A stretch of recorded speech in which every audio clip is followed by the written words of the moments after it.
बिस्मिल्लाहिर्रहमानिर्रहीम। इंसानी नस्ल को कई कुदरती आफ़ात का सामना सदियों से रहा है। इनमें ज़लज़ले, सैलाब, आतिशफ़शां वगैरह सब शामिल हैं। मगर दो कुदरती आफ़ात ऐसी हैं जिनसे रोए ज़मीन पर पूरी इंसानियत के मिट जाने का ख़तरा है। इन दो कुदरती आफ़ात में से एक वो जो खुर्दबीन से नज़र आते हैं और दूसरे वो जो दूरबीन से, यानी वायरसेस और शहाब साकिब। वायरस से फैलने वाली वबाएँ इंसान को सफ़ास्ती से मिटा सकती हैं। जैसे माजी में इन बीमारियों से लाखों लोग लुक़मा अजल बन गए।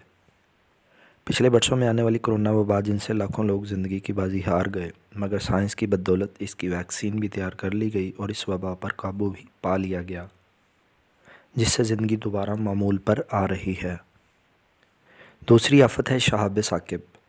हमारी ज़मीन पर हर साल करोड़ों शहाबिए ज़मीन पर गिरते हैं, मगर इनमें से कई 10 ग्राम से भी कम होते हैं। मगर कई ऐसे हैं जो काफ़ी बड़े होते हैं कि ये ज़मीन की ऊपरी फ़िज़ा से रगड़ खाकर भी इतने रह जाते हैं कि ज़मीन पर गिरें। ऐसे शहाब साकिब तकरीबन हर रोज़ 17 के करीब होते हैं जो फ़िज़ा की रगड़ खाकर भी बच जाते हैं और ज़मीन पर गिर जाते हैं। शहाब साकिब क्या है? दरअसल ये एक दिलचस्प मौजू है। ये दरअसल टूटे हुए सितारे या इजराम फ़ल्की के टुकड़े होते हैं। ये ज़्यादातर लोहा, चांदी, सोना या डायमंड के बने होते हैं और अक्सर की कीमियाई साख्त में धाती अनासर पाए जाते हैं। ये ज़्यादातर मरीख़ और मुश्तरी के दरमियान एस्टेरॉयड बेल्ट में पाए जाते हैं, मगर इसके अलावा ये निज़ाम शमसी के बाहर से आने वाले या किसी और कहकशां के फटने वाले सितारों में से हो सकते हैं। एक मोहतात अंदाज़े के मुताबिक हमारी ज़मीन पर हर रोज़ तकरीबन 1.5 करोड़ शहाबिए गिरते हैं और ये शहाबिए ज़मीन पर हर साल तकरीबन 15,000 टन मटीरियल लाते हैं और रगड़ खाकर राख में तहलील हो जाते हैं जो फ़िज़ा में बिखर जाती है। दुनिया भर में माहिरीन फ़ल्कियात और फ़ल्कियात का शौक़ रखने वाले लोग दूरबीनों से ऐसे ख़तरनाक सियारचों को ट्रैक करते रहते हैं। इसी हवाले से नासा का एक प्रोग्राम जो कि 2002 से चल रहा है, ये देखता है कि ट्रैक किए गए सियारचों में कौन सा इतना बड़ा है और इसका मदार ज़मीन और सूरज के दरमियान कैसा है कि ये ज़मीन पर गिर कर मुमकिन तबाही फैला सके। 13 मार्च 2005 को एक ऐसा ही सियारचा दरियाफ़्त किया गया जिसका कतर तकरीबन 50 मीटर था।